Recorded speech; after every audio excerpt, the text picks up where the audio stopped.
meet every week and pray and challenge each other over the things you learned here. Because you won't do much of what you say you're going to do here when you get back. You won't do it. I'm just telling you from personal experience. I've traveled a lot of places and come back and not done anything. You won't do the focus. When you get back into your current culture, it will snuff that fire out. And some of you are coming back from evangelistic cultures that snuff evangelism and passion out. Like mine. So form teams. Last but not least, area directors and divisional directors and regional directors. This is one for you. What if we were on fewer campuses with more staff? Now, let me throw an idea out here. In San Diego, we've been trying to hold the commitment that we won't send staff unless they're in a team of 3. So that when they're doing evangelism at San Diego City or at Miracosta, they're doing it with a team. They're not by themselves. And the evangelism that they're doing there is really creative. It's passionate. And there's a huge challenge for them to lose their passion and focus. But they're in a team. The other idea is, what if there's some of our campuses in San Diego that need the kind of radical focus that UCSD needed? UCSD was in big trouble. And I wonder if some of our larger ministries, to see the kind of focus that we need in those ministries have lots, not 99, but 199 students, we need to be able to get some of those staff and push them off to the side and say, just do evangelism, and then we're going to, little by little through the years, learn how to integrate what you're doing with the rest of the fellowship. We're going to start weaving it together. And eventually, we won't need an evangelism team anymore. We'll merge it. But to get this thing started, we're going to need to form a team that can just devote their full, unbridled attention. That's my challenge, because I know we want to reach other campuses and be, no campus left behind. We look at how many campuses we're unreached. We want to get everybody on them. And I think we need to do that. But what's interesting is that years ago when Chris Nichols did this thing called Growth Through Conversion, he focused on UCSD because it was a flagship ministry. And it was sinking. I was one of the staff there. And it was sinking. Okay? This is what Chris didn't tell you at national staff. It was losing numbers drastically. It was dying. And I didn't know what to do. And nor did anyone else. And Chris said, let's get you guys together to think hard about how this ministry in San Diego needs to change. And in that context, meeting for 6 weeks, 5 of us met and visioned for the division, and the other group of us just prayed for 6 weeks, or actually I think it was like 5 months actually, every Friday. And Chris was saying, I want you to feel free to change the whole division. Because I wonder if the divisional culture is holding you guys back. Break through everything you need to break through. Let's rethink this thing. And he was kind of guiding it, but he was praying. Now here's a key point. Now listen to this key point. In that time, he chose not to really focus on the campuses that were on the perimeter, the commuter campuses. He chose to go back to the center, the flagship ministry where all the staff were coming from. Let's focus there because it's dying.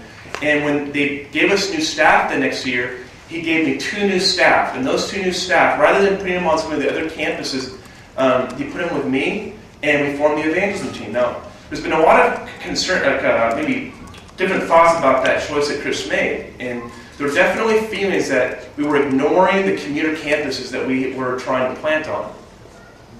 But here's the important thing you need to hear. Because Chris made that critical decision to focus in that way, right now we are on more campuses than we've ever been, and a majority of those students who are on those campuses came from UCSD. And some of those students are in this room right now, and they were freshmen that first year we formed the evangelism team. I'm sorry, they're staff. Did I say students? Yeah. Oh, sorry. Some of those, they were students then. They're staff now, they're here. So let's make that connection. And they were freshmen that first year. And now those students became staff with that passion and are on campuses doing evangelism better than I could have done it in those contexts. And we're on more campuses because of that. UCSD, because of that focus, has been able to grow to 3, 4, almost 500. And it's not just because of what we've been doing, it's because of a decision that Chris had made back then to focus on UCSD, which was controversial. There are other, that's one way of looking at it, and I think it made a big difference for us. So what does it look like for area directors, divisional directors to think differently? Where will you need to focus your staff to develop some initial momentum in evangelism? Okay.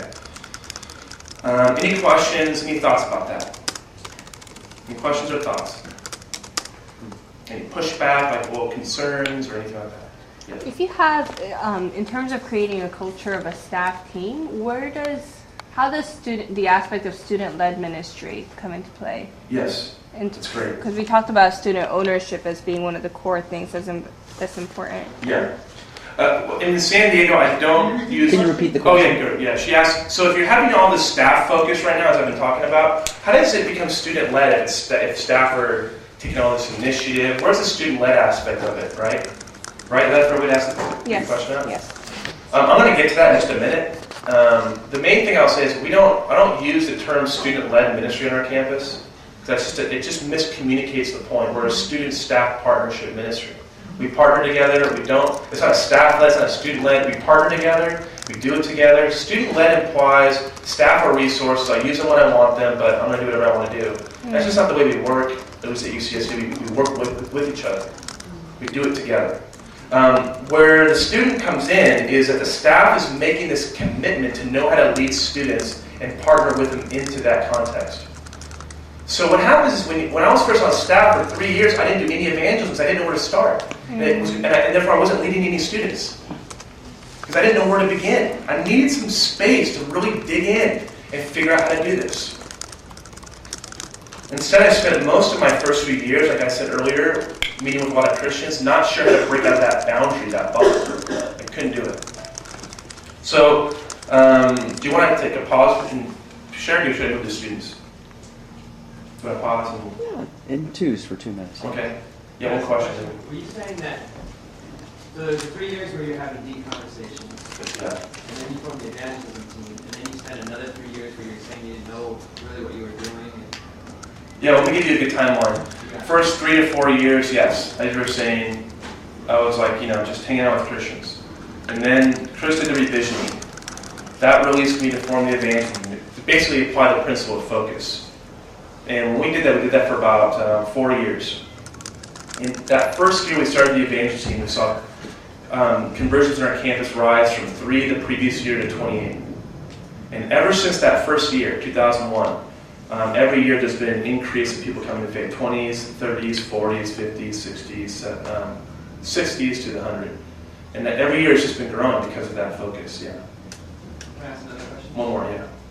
So if you were in Chris's shoes, but you couldn't divide up the staff like that, so that there was, the ones taking care of the 99, and then sending the other out for the one, like, would you still have made the choice to, allocate pretty much almost everything? Well, his choice was to give me staff.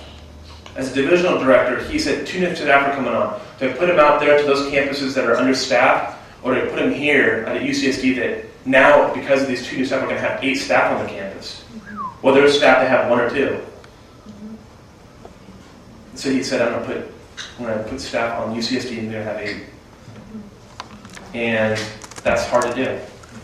Feels like you're just, why are you being 8 there when there's people out there that are by themselves? Why would you do that? Ryan's getting up in our business. He's pressing this concept of selective neglect, where Jesus will say, I'm moving on to the next town, even though there's more good ministry to do in this town. I'm leaving the 99 to get the 1. So there's points. Ryan's pressing us to say, what are the points where we leave something where it is to go press something new? Yeah. And refocus yourself, your resources. And it feels pretty terrible to do that. So number one, how does that feel to you to consider sort of reallocating your time or your resources in a different direction? And what are your questions around how to do that well? So let's just sort of chew on that together in pairs for the next 5 minutes. Stuff.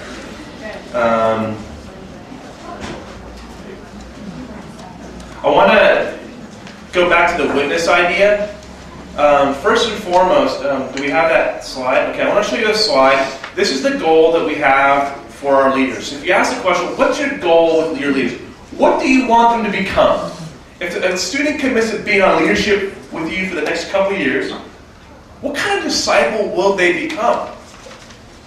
And we could never answer that question. I was like, well, look at our values, man.